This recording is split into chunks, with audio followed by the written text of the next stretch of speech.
ako, tinawag ako ni ng Mr. Google eh. Ang narrative ko sa Mr. Google, nakarelate ako dyan eh. Ayoko na sana buksan to eh. Pero during that time, ang premise ko doon, lahat naman tayo gumagamit ng mga search engine eh. Ako gumagamit ako ng Brave Search. Saka yung DuckDuckGo. Kasi yung mga yan, hindi ka matatrace. Marami ako search engine na pinupunta, Wikipedia. Tapos meron pa yung Swiss Cows. Yung mga yan, hindi ako matatrace doon. Google, kaya ko lang siya ginawang example, popular siya. Popular siya eh. Kaya in-example ko na kapag nag-search ako ng mga jurisprudence, talagang tinitingnan ko sa Google, lumalabas. Di ba? Pero ang content na sinabi ni attorney, attorney Topacio, ang sabi niya is, hindi mo na kailangan pa mag-aaral ng law pa. I-google. Ha? Topak? Attorney Topak? I-google mo lang. Hindi ako nagsabi niya, ikaw yan. Naalala ko lang po ang sinabi ni dating Prime Minister ng UK, Winston Churchill, na ang sabi niya, some people's idea of free speech is that they are free to say what they like. But if anyone says anything back, that is an outrage. Totoo po yun sa nangyayari sa atin ngayon, no? Gusto ko lang po tanungin ang ating mga inibitahan ng mga vlogger dito at media practitioner, ano? Siguro ang unang pwedeng sumugot nito ay si Miss Malu. I just would like to know the real definition of fake news. Sa inyo, ano po? At ito ba ay buong Pilipinas na ba ito? O dito lang sa Metro Manila? Please. Mr. Chairman, Congressman Abante, fake news can either be misinformation or disinformation. Misinformation is walang malicious intent. Nagkamali, for example, ang birthday ni Jose Rizal ay February. That's misinformation. Pero yung disinformation, pag sinabi mo na ang birthday ni Jose Rizal ay nung November 30, meron ka ng milestone kasi alam mo birthday yun ni Andres Bonifacio. Malinformation on the other hand is manipulative propaganda. And there's such a thing as in propaganda, there is good propaganda and there is manipulative. You want to achieve an end goal which the facts do not bear you out. So ang fake news mo para sa akin ay alam mo yung katotohanan, factual, pero iniiba mo yung istorya. Iniiba mo yung, there's such a thing, sir, nasa messaging eh, sa communication frame. Iniiba mo yung impormasyon but to suit your end. So that is to me fake news. Kung sinabi ko, sir, na si Congressman Abante ay taga Manila, that's fact. Pero pag sinabi kong si Congressman Abante ay taga Manila pero tumitira sa Quezon City, the facts do not bear you out. So that can be seen as manipulative if I say, hindi actually botante yan eh. That is fake news. But it started with facts. Nakatira si Congressman Abante sa Manila. Tapos ang sumunod, hindi naman sa Quezon City yan nakatira. So, hindi botante. Ergo, hindi kandidato. Do you call that misinformation or disinformation? Sir, that is already disinformation as far as I'm concerned. The misinformation is, hindi naman dyan eh, sa Quezon City. Wala kang facts. Diba? So, how do you rebut that? By showing that you are a resident of Manila. Marami kasi, sir, nangyayari dahil dyan sa fake news, yung reputational sa online, lahat siguro ng mga politiko na aapektuhan yan. Kasi meron kayong reputation that to a certain degree is ito yung ginagamit mo for re-election. So pag nasira ka online, which means reputational, napakahirap bumangon. So pag sunod-sunod yung sinasabi, it forms a certain conclusion in the mind of the receiver of the information. Hence, I would say, si Congressman Abante, talagang ang gulo niyan, hindi mo maintindihan kung saan. That is a conclusion arising from fake news. Is this now true all over the country or only in Metro Manila? Sir, media centers. Mr. I would say in media centers because like in Manila, Cebu, Davao, pwede ho ninyo, sir, na i-geofence ang location kung saan pumutok yung balitang yon, and you can see the relationship of the role of media centers, the high density of users, and the connectivity in the place. How does that affect, for example, a politician na tinitira sa face ng fake news? Sir, alam nyo, pag tinira kayo, ang kailangan authentic ang inyong reply. Ang problema ko sa ibang politiko, it takes time for them to react, and by that time, it becomes now the truth. Kunyari, may lumabas na issue ngayon. Some politicians would say, I do not want to react kasi pag nag-react ako, lalo kong pinahahaba, pinalalaki yung fake news. Pero kung hindi ho kayo magre-react, that in itself becomes now the narrative, the controlling narrative, which is very, very hard to respond to, especially going into campaign. So, even if it's fake news, the politician must react. Yes, sir. As far as I'm concerned, kasi you would want to write what is being said about you online. If you don't, it becomes a crisis for you. It becomes a reputational issue. And that is your currency when you run for public office. Sa political consulting ho, ang tawag doon, that's your brand. So if your brand is destroyed, it's going to be very, very hard for you to increase your trust. Natatandaan po ninyo to, sir, may awareness, may tiwala. Awareness, pwede kayong universal. Ang tiwala, napakahirap i-earn. Ngayon, pag nakikita, ginawa yung issue sa inyo, sa distrito nyo, uuga ho yung tiwala. At alam naman po ninyo, ang tiwala, in a 45-day campaign period, mahirap pong ma-rebuild. It will take time. Pero ang paniwala ng iba, Ms. Malu, when you react, you become defensive. Kanina, nabanggit mo na you have to be offensive on this, di ba? Sir, kasi sa akin, the best defense is offense. And when you just say, when you be your authentic self, you're opening yourself, ito ako hindi totoo yan. So kung hindi nyo sasabihin hindi totoo yan, ang mga constituents nyo will always say, tinan mo, nagnakaw yan. Tinan mo, yumaman yan. Very hard to control. Especially during a very heated 45-day campaign period. Wala na ho kayong chance to clear that out. So bago pa mag 45-day campaign period, sinagot nyo na. And then you can reshare that.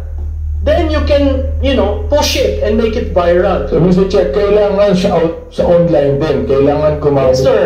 Kailangan gumamit ka din ng vlogger. Yes, sir. Hindi, sir. Pati ikaw na sa sarili mong page. Ganon. Oo, kasi yun yung authentic self mo Kung pag ginamit mo sa mainstream media, it becomes fodder for news. Lalaki yung issue. Diba? Pero kung sa page mo lang, sinagot mo yan, hindi totoo yan. Oh. Ito ang aking pag-aari, ito ang aking paniniwala. So it is not enough, for example, like sa SOCMED, fake news, hindi naman kinukuha ng mainstream media yan. So, it's not enough na hindi ito kinukuha ng mainstream media. Kapag hindi naman totoo yan, di ba? Yes, sir. Kasi forever nandyan yan. May footprint ng negative reaction sa'yo. So you really have to, kung minsan nga, katulad doon ng exchanges kanina, yung pala 3 years ago pa yung video, so it remains there. And if you don't respond, then it becomes truth. Kaya nga ho, kanina ang sabi ko, in politics, there are shades of truth. Thank you. That's quite a revelation to us. Kaya ba na congressman na Abante, nakikita ko dyan kasi, di ba, lumabas yung content mo na gano'n. Tapos, ayun na, meron naman na makita tayo ng mga bots. Reaction na. Mga reaction, hard, lahat yun. Eh kung bots na yun, artificial intelligence and bots. So, yung explanation mo, mapapaladge na naman siya ng mga messages na biniyaran nila. Eh, like for example, ngayon, target ka, target ako, target tayo lahat. So, papaladge nila yung ano mo yung content mo Ang maganda ng pag Facebook mo, pwede mo silang i-block. But yung kapag na-share na nila yun, tapos papaladge na naman nila ng bots, lahat ng messages na naman, ayun na. Yun ang problem. And that, where the CICC will come in. Di ba? Ma-dig deeper yung source. Di ba? CIC, if I may, Congressman, kasi may may konting traction doon sa sinasabi mo. Sa CICC kasi, kaya nyo yung makita yung source na gumagawa ng mga bots. Di ba? And by doing that, that is false information and not subject to freedom of expression. Kasi nga bots So madali yung makita lang natin pinaka-source sino yung mga gumagawa nito. Sir, just to qualify, yes, sir. Your Honor, Mr. Chair, and I think it's the same for all law enforcement agencies here. What we can see is similar to what Facebook sees. So yung age nung time, for example, bagong account ka. Pangalawa, yung trending pattern ng account. At saka, kumbaga sir, they're all circumstantial. Nakikita mo na bagong account, multiple accounts, same postings, tapos yung behavioral pattern mo is mabilis kang mag-respond. Then malamang, bot ka. Tapos ang followers mo inorganic. O pwedeng either bumili ka ng dating page, tapos na may laman na, tapos binago mo lang para yung likes mo, yung likes ng lumang page nandoon, or talagang walang like yung page mo, pero pag ganun post kasi sir, malamang ma-detect ka rin ni Facebook, matatag ka rin, matatanggal ka rin kasi may automatic feature din si Facebook. So the same way sir, and this is available to any Filipino by the way, the statistical the analytics of social media is actually publicly available. So this is something that we are looking at. So circumstantial, we don't see actual bots, but we see that's too fast for a human. Yeah. And you don't have organic likes, and you're too many. So, Exactly. So mixture Mixture siya Kaya ang hirap mag-rely lang doon sa pag nakita mo yung post mo tapos andyan na yung banat sa'yo, ang dami na. So, ika-classify mo siya kung siya ay bot, ika-classify mo siya kung siya ay organic na binili. That's correct. Tama yun. At meron pa tinatawag na troll farms. Iba yun. Tao yun. Na talagang meron silang page na, halimbawa, 2,000 owner ng page. Yun ang babanat sa'yo. And that costs you a lot of money. Kasi babayaran mo yung grupong yan. That's correct, Your Honor. And then let me add, Your Honor, that actually all of this that we are discussing right now is a violation of the terms of use of the social media platforms. Wala na ang tanong ko, what can the PICC do? For example, like kami, maraming fake news na dumarating. Hindi naman ito yan. Okay, para lang i-harass, no? I-harass o i-bash. So, what can the DICC do to at least protect us, for example? Your Honor, we have been involved with the social media platforms, but absent of regulation, this is purely voluntary. in taking down a lot of fake accounts that have been involved in targeting key officials of government, especially the president. Marami na po, siguro mas maganda kung sila na yung magpaliwanag. There are, as far as we're concerned, there are tens of thousands in the past year that was just removed. Walang nagreklamo because they're really bots. They really were illegitimate accounts. Some are being held as multiple accounts by legitimate people, etc., etc. And I think that's the first one. We don't look at certain personalities, but we just look at patterns. And second, Your Honor, as I mentioned, if it is really a viral thing that threatens national security or threatens our way of life, our culture, nandiyan naman po yung buong CICC Council. There are, for specific laws like OSAIC, automatic po yan, take down yan. Automatic na, kasi ano yan, child pornography, and according to the law, dapat i-block eh. Yun nga lang, we have to understand as we presented, Mr. Chair, pag pinag-uusapan na natin cyber libel, o yung kanina, yung satirical content, but obviously flagrant, because it was AI generated. Pero inamin naman niya, you know, I do AI for satirical, medyo mahirapan din kami po mag-respond unless a formal complaint is filed. You know. Okay. Mr. Chair, there's a meron kayong gusto sabihin, Alina? Please, Mr. Chair, just to address the earlier question of Congressman Abante about fake news. From the perspective of academics, educators, and fact-checkers, ayaw na po namin gamitin yung term na fake news kasi, pero ang fake news po na term yun ay colloquial na po. Pero ayaw po namin siyang gamitin kasi na-politicize siya, parang ginagamit siya na pang-akusa sa tao na nagsasabi ng impormasyon na ayaw natin. So sa amin, we want to focus on the term information disorder. Kaya doon po pumapasok yung tatlong bilog na pinakita kanina ni Professor Can na tinuturo din po namin sa mga students namin sa UST. No? So yung kaibahan ng disinformation, misinformation at malinformation. So sa dis and misinformation, ang pagkakaiba lang po nun ay merong intention to mislead or harm. No, kapag misinformation, nagkamali lang po. No, kagaya po siguro kanina yung issue ni Congressman Marcoleta sa mga broadsheet, baka nagkamali lang ho, honest mistake. Misinformation po yun, walang intention to cause harm or confusion. Yung disinformation yun po, may malicious intent po yun. Yun namang malinformation, medyo controversial pa po itong term na to, but what it means is, yung information ay information ay nagsisimula po sa totoo pero minamanipulate po siya in such a way that can cause harm. Yun lang po. Sa inyo, laganap mo pa ito sa buong Pilipinas o dito lang sa Metro Manila o urban areas, for example? Ay, laganap po siya sa lahat po ng may access sa social media. Potentially ay magkaroon po sila ng exposure sa information disorder.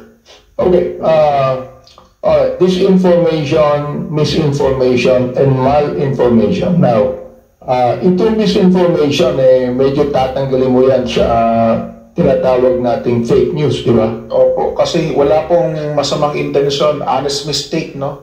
Wala maaaring nakalimutan lang o talagang human error. Therefore, yung disinformation, saka yung malinformation, merong ano yan, merong violation yan ng batas. Yan po ang focus ng mga fact-checkers, ng mga academics, ng mga regulators. No? Yan din po ang focus ng content moderation. Ms. Malu, mayroon bang violation sa batas niyan? Sa media practitioner tulad mo? Sa media practitioner? Sir, kasi op-ed ako eh. Opinion... sige, okay. Kahit na gano'n. When disinformation and malinformation, do you think that there is violation sa batas natin? Yeah. That they can be charged in court? Yes, sir. Meron, ha? Kasi willful and maliciously. Okay. How about the other bloggers, for example? Can we have you answered on this, Mr. Chair? Pwede pong ma-repeat yung question, Mr. Chair? Regarding po sa fake news? Yeah, tungkol sa fake news and then the disinformation and malinformation. Opo, definitely po cyber libel pwede pong yung disinformation, malinformation, kung ang purpose talaga ay mag-mislead ng tao para para masira yung isang tao, yung isang kumpanya, definitely po, pwede po yun sa cyber libel. Now, kanina, yung sagutan ni Congressman Marcoleta sa kanya attorney tungkol sa Congressman Marcoleta said medyo malicious yung scenario mo, no? Sa'yo, do you think that would be malinformation? Mr. Sanpayan Gamboa? Is that malinformation? To inflict harm on a person? Is that not Yung tanong ko, malinformation? yung kay Congressman Marcoleta, Yeah. wala na po ba siya? Wala na siya. Hindi, kasi si Attorney Ricky, Mr. Chair, was stating his opinion. Tingin niya, nilinlang daw ni Congressman Marcoleta yung mga follower, yung mga certain group of people. So it is not to inflict harm on a person. Is it? Yung binanggit niya, ano yung binanggit niya na nanlilin lang? At ano pa yung binanggit?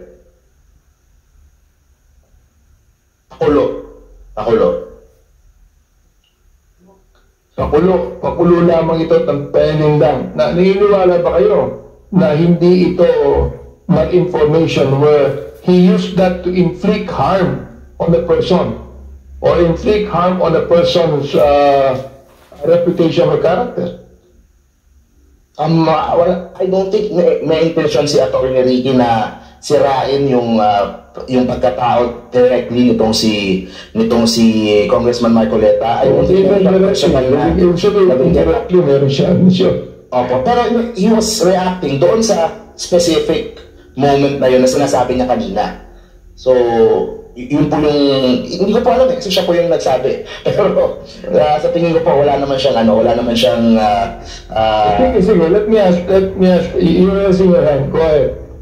I'd also like to build po on what Ms. Senator Garcia said earlier. Now, we fact-check statements of fact. No? So, if it is mentioned or if something is uttered as an opinion, I don't think the qualifications of the information disorder, the mis, dis, and mal, can be used to describe it. No?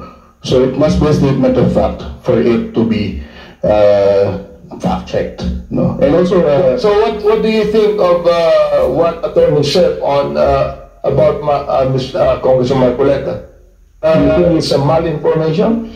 Again, Mr. Chair, I think the qualifications of mal, dis, and misinformation cannot be used on an opinion. Therefore, you would, as I understand now, that opinion, all right, and malinformation should be well defined, sir? Yes, yes, Mr. Chair. Well, Ms. Maluk, will you please also answer that if you can? Sir, yung sinabi ni Attorney Ricky, I would classify it as a value judgment. Pero mahirap value judgment. value. Value, dahil sa kanya yun ang value set niya na nag-conclude siya na nanlilin lang. Pero, uttered to a politician, nag-iiba yung kulay kasi pag sinabi mong ikaw ay nanlilin lang, it goes to trust.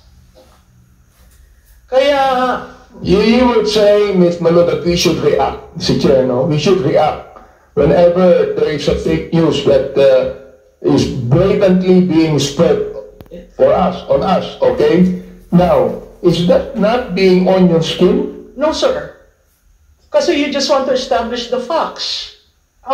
There are several tools where you can check whether there is an organic push or a push against you. There are several listening tools. I don't know the good undersecretary. There are several listening tools. One of which is Meltwater, Ubermetrics, Brand25, keywords. The system will monitor, and if it is an authentic one, you will not see all dark ones. You will see several nodes going to several outlets. But if it is being pushed, there will be several dark nodes and everything is going back and forth. That is an operation online. And there are existing applications that any legislator can use just to see whether it is organic and whether it is authentic. Attorney Ricky, would you want to react on that, Mr. Chair?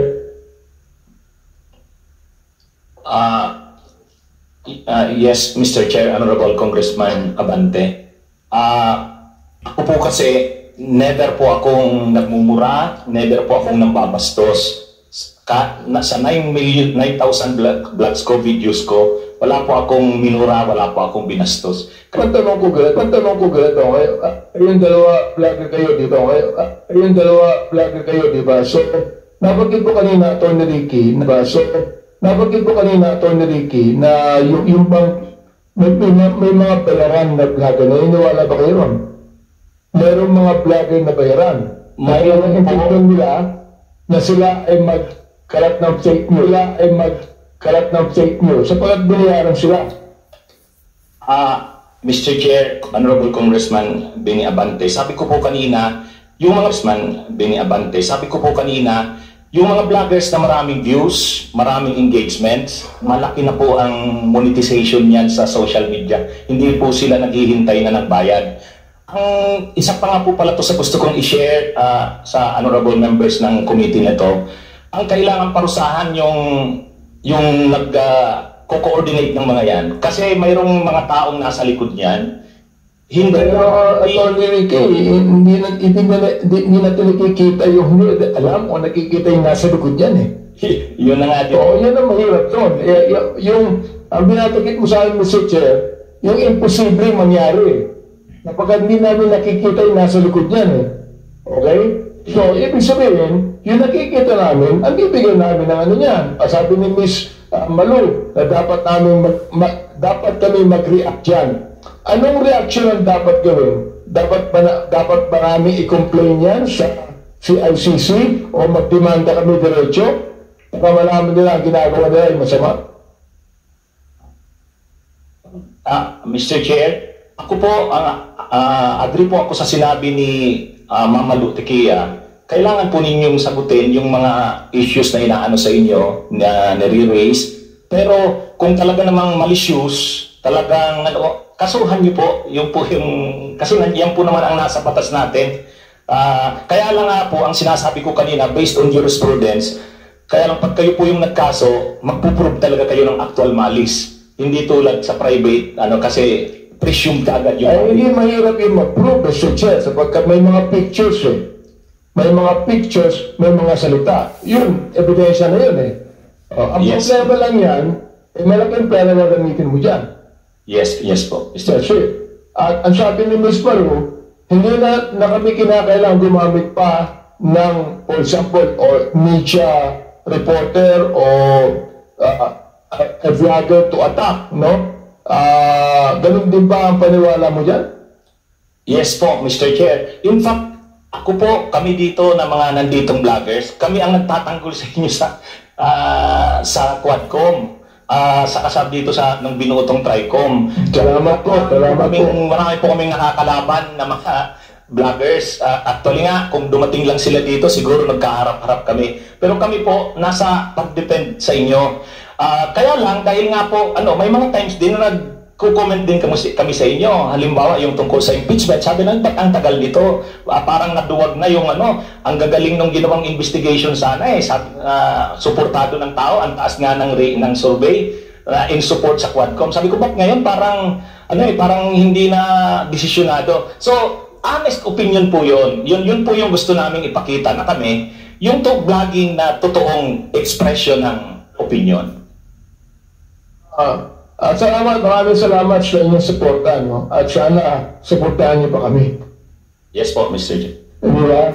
Pagkat nagiging malinaw ang ginagawa ninyo laban dun sa mga talagang ang inaano ko lang ganito no? ano ba? Bias di ba? Kaya sila nag-ano ng fake news because they're biased, di ba? Now, you look at yourself. Palagay nyo kaya, hindi kayo biased sa inyong mga opinion? Mr. Chair, talaga namang ang isang vlogger, mayroon talaga siyang bias. Ang masama lang, yung nagre-resort ka na nga sa fake news, halimbawa nga, yung pulburon video na yan, tapos yung mga ano sa inyo po, yung mga issue sa inyo, obvious kasing fake news yun, hindi na lang yun opinion talaga. Kaya, pero yung pagiging bias, tulad namin, may mga stand kami sa issues, ano po yun tama lang yun sa isang vlogger na talaga namang may standpoint ka. Ang hindi lang tama, yun nga nakikita rin namin na maraming linalabas na mga informations na hindi na totoo. Hindi na po siya. Hindi na yan pagiging bias lang. Talagang may malis na sa ginagawa na... For example, may vlogger na kumuha ng picture ko sa Facebook ko na ako'y nakadila. Mr. Chen, nakadila, no? Diba? Nila, nakadila ako. Totoong picture yan. Talagang, kasi, inaakala ko, lahat na sa Facebook ko, kaibigan ko. Ano? At ako yung ordinaryong tao, hindi ako maarting tao. Ang ginagaya ko dyan, si Albert Einstein. Kasi gusto ko rin maging genius. O, kinuha nila at kinamit nila yan. Yung ba'y masasabing fake news? Yusek, siguro the best person to answer is the IFP. Sige. I-redefine ko lang po yung diniscuss din ng mga academicians natin kanina. Kasi this is actually an academic term. Misinformation, okay na yan, okay na po tayo. Both disinformation and malinformation imputes malice. Disinformation is mali talaga. Inedit yung mukha, inedit yung narrative, wala talaga yon. Ibig sabihin nag-invento. Ang malinformation, sir, yung halimbawa ninyo. Kumuha siya ng totoo, pero binago niya yung context. Kaya tinawag na malformed. So kumuha po siya, halimbawa po, nanghiram ka po ng paneray. Kunyari, pare, ganda ng paneray mo. Pahiram nga. Pagsuot, pinicture ang kata sinabi, o kita mo yan, corrupt yan, nakapaneray. Parang ganun po example. Tinanggal yung context para ma-mislead yung tao. So, that is an example of malinformation. So, it is fake. So, having said that, no, kasi ako, tinawag ako niya ng Mr. Google ang narrative ko sa Mr. Google, nakarelate ako dyan ayoko na sanang buksan to Pero during that time, ang premise ko doon, lahat naman tayo gumagamit ng mga search engine Ako gumagamit ako ng Brave Search. Saka yung DuckDuckGo, kasi yung mga yan, hindi ka matatrace. Marami akong search engine na pinupunta, Wikipedia. Tapos meron pa yung Swiss Cows. Yung mga yan, hindi ako matatrace doon. Google, kaya ako lang siya ginawang example, popular siya. Popular siya Kaya in-example ko na kapag nag-search ako ng mga jurisprudence, talagang tinitingnan ko sa Google, lumalabas. Di ba? Pero ang content na sinabi ni attorney, attorney Topacio, ang sabi niya is, hindi mo na kailangan pa mag-aaral ng law pa. I-google. Ha? Topak? I-google mo na lang. Hindi ako nagsabi niya, ikaw yan I-google mo na lang. Baka sasabihin, tatago na naman tayo sa, well, it's wrong. It's malinformation. Dahil nga, ang katotohanan, nag-google ako. Sino bang hindi nag-google? Sino bang hindi gumagamit ng mga search engine? Di ba? Masyado ka hipokrito pag sinabi mo hindi ka nag-google. And then, ang connotation niya, ayan, si Mr. Google, kailangan, hindi pwede ka na hindi mag-aaral ng dahil nga mag-practice. Hindi ko sinasabi yun. Ang lawyer must undergo the tedious na pag-aaral and yung practice para maging, talaga, expert ka. Hindi ko sinasabi expert ako. Sinasabi ko, meron tayong mga bagay na pwede malaman sa mga search engine. So, ano yun? Malinformation. Yes, sir. They use the truth and then change its context. So, it is malinformation. Pero mas madalas ginagamit po yung malinformation. When it was originally coined by a vlogger in Canada named Jose, ginamit niya yung originally sa revenge porn. Halimbawa, sa revenge porn. Halimbawa, sir, galit ka sa isang tao, nag-release ka ng Revenge. nag-release ka ng pornographic material of that person to impute revenge. So sasasabi mo ngayon, ay, totoo naman yan eh. Pero actually, yung context po mali kasi you're just using it to malign the person. Yeah, yung context nga nila mali eh. Kaya yun na nga, tapos yun ang nagiging ano sa atin. And merong pain, no? Nakasama sa mali information. Causing pain. Alright, so medyo lumiliwanag po yung ating discussion. No? Si Mr. Marco, Yeah, Mr. Michael. you only have like 2 minutes, Congressman Abante. Yung explain ko lang din po yung pagdating po sa bias. Ang nangyayari po kasi sa aming mga vloggers, kadalasan po, usually sa umpisa, pipili kami ng side eh. Ang nangyari po ito nung last year, nung nagsabay na rally yung mga Duterte tsaka si President Bongbong, yung pong unit team na mga magkakasamang vloggers dati, nahati, yung iba po sumama kay Pangulong Marcos, yung iba po naiwan kay Pangulong Duterte. So lahat po nung nandoon kay Duterte, yun po yung umaatake po ngayon. Kumaga, yun na po yung bias po nila, yun naging patas. Lahat naman po nung nandoon sa Marcos side, yun naman yung nagtatanggol sa Pangulo. So parang debate team po ang nangyayari. May debate team yung bawat side, tapos nagpapartagulan kami, loko-loko, kung ano man. Pero po, syempre, pag lumagpas na po sa linya at nagiging libelous na, pwede na pong magsampa ng kaso kasi nagiging And then papasok ang government. And that's the reason why andito ang CICC, under the Republic Act 10175, you have to do your job. No? Meron na kayong subpoena power under sa CIDG and the NBI. So, do your thing, no? CICC. Mr. Chair, naniniwala ka, Mark, na may mga vlogger na ginagawa yan dahil binabayaran sila, di ba? Meron po. Meron po. Marami Meron po sila. dahil binabayaran. Meron po iba dahil mas kumikita sila. Dahil pag nag-post sila ng DDS, mas maraming views. Meron po siguro talagang binabayaran. Iba-iba po eh. Explain to us, no? Yung sinabi mo kayo na Tony and Mark, explain to us, dumadami ang views, kinakaunsa ng pera doon. Pag ipaniwala nga, hindi ko maintindihan yan eh. Paano nagkakaroon ng pera yung mga yan kung dumadami ang views? Mr. Chair, Di pera-pera din, whatever it might be. Bayaran ka man, o marami kang views, kumikita ka din dyan, pera-pera din yan, di ba? yes po, Mr. Chair. Kaya lang ang sinasabi ko lang po, hindi yung mga vloggers ang parang naging idea kasi bayaran. Yung mga malalaking vloggers na marami ng engagements, makikita mo po, halimbawa, magano lang po ako, yung mga matatagal ng vloggers na established na sa isang vlog nila, mga 150,000 views na kaagad, 250,000 views. Ako po, halimbawa, ang vlog ko, Paano nagkakapera ng mga yun? Paano? sa vlog po kasi, mag-YouTube, mag-Facebook, linalagyan po ng ads, Mr. Chair, linalagyan po ng YouTube sa ng Facebook ng ads yun, sa simula, sa gitna, sa dulo. Kapag maraming engagement sa'yo, gustong-gusto ng Facebook at ng YouTube lagyan ng ads yung ano mo. Pero attorney, pa-share. patuloy kita dyan, no? Kasi tama yan eh. Dati ganyan ang Instagram. Meron siyang views. Tinanggal nila yung sa views. Wala na ngayong hindi mo na makikita kung ilan ang viewers ng ng mga post doon. So, if IG nakagawa nila yun, dapat, I think, magawa din ng ibang platform. Kasi yun na nagiging palagay ko yung nagiging root of all the problems eh. Diba? May monetization sa mga content creator, but yung effect doon sa mga tao, tingin ko, being a part of this government, mas yung priority namin, yung effect nito sa mga tao. Yung monetization can be charged to other,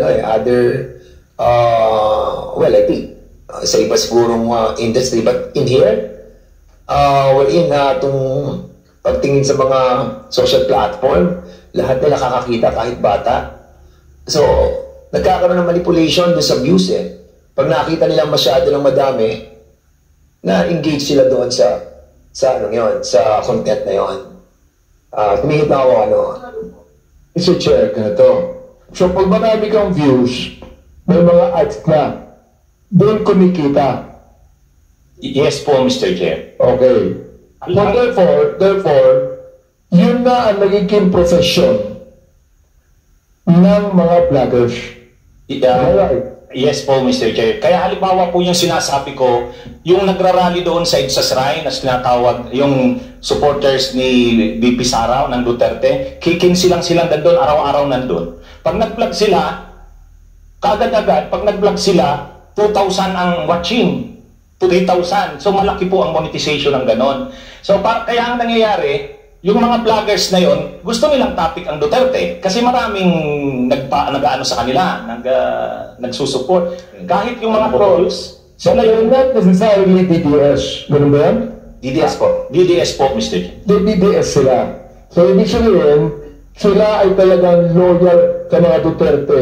Hindi lang sapagkat dumadami ang views kapag kinampihan na ng Duterte. Ganun ba yan? Yes po, Mr. J. Kumbaga, sa amin po mga vloggers, kapag Duterte, kapag Sara, yung Kibuloy, yung mga ganon, Bato, ang laki po ng views niyan. Kahit yung sinasabi nilang rally nila na dinagsa, na kikin silang katao, pero ang grabe ang pag-share po niyan at saka. Kaya, kumbaga, parang nagiging professional ng mga vloggers na yun. Kumikita sila doon eh. Ang tulong sa kanila ng Duterte supporters doon, active na pinapatronize ng Duterte supporters yung mga vloggers na doon. Mr. Chair, ako po. Wait. Kasi sa pagiging active, yung organic yun, you said, pwede rin bot yun, yung mga views? Go ahead.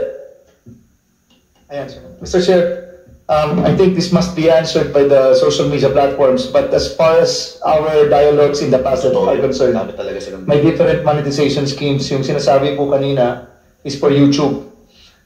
For TikTok, for example, if you are a content creator, kailangan sumali ka, but you have to garner 10,000 shares, I think, or likes within 30 days para maging eligible ka sa program, para mag-monetize ka. So, ang gagawin nila is lalagyan ka nila ng ads.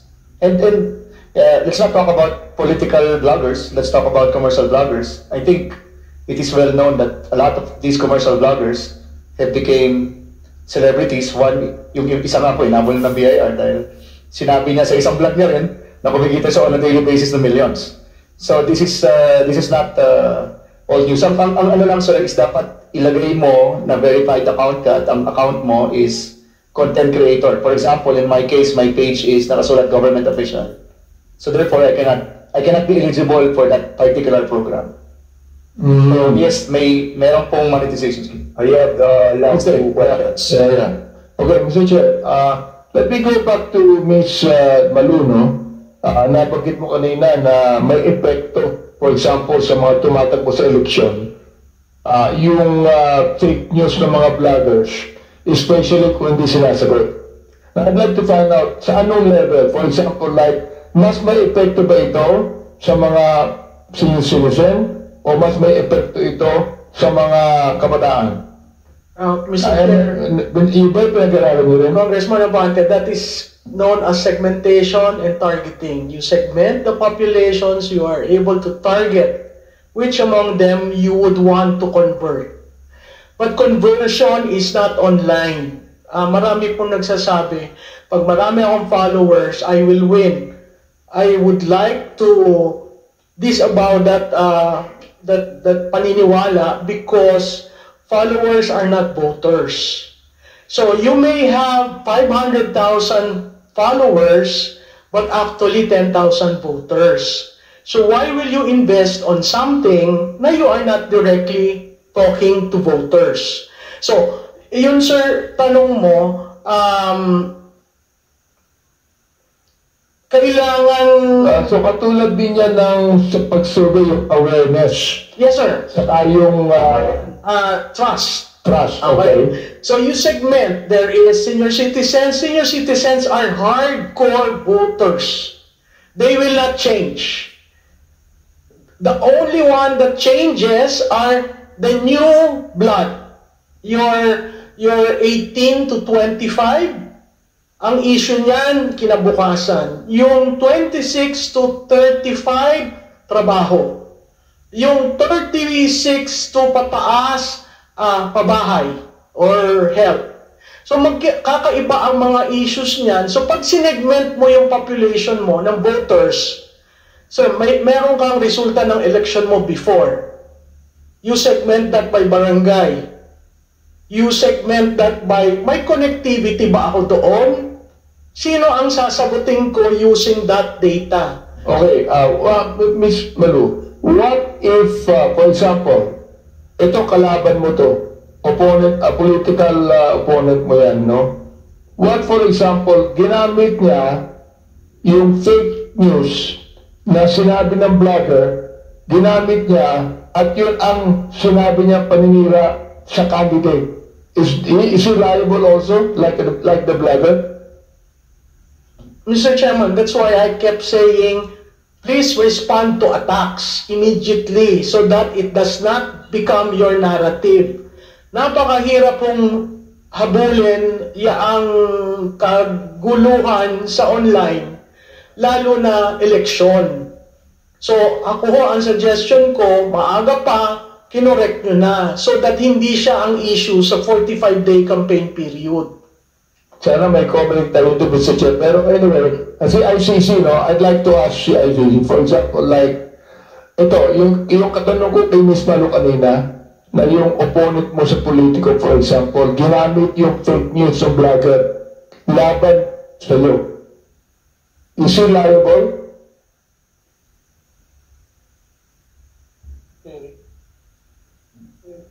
Sharing is not liable under the current laws that we have. Is not liable? Under the Yung origin lang. For example, like, itong vlogger na ito nasabi ng masama sa kandidato, no? Tapos ginamit ng kalaban yung masamang yung sinabi. The same words.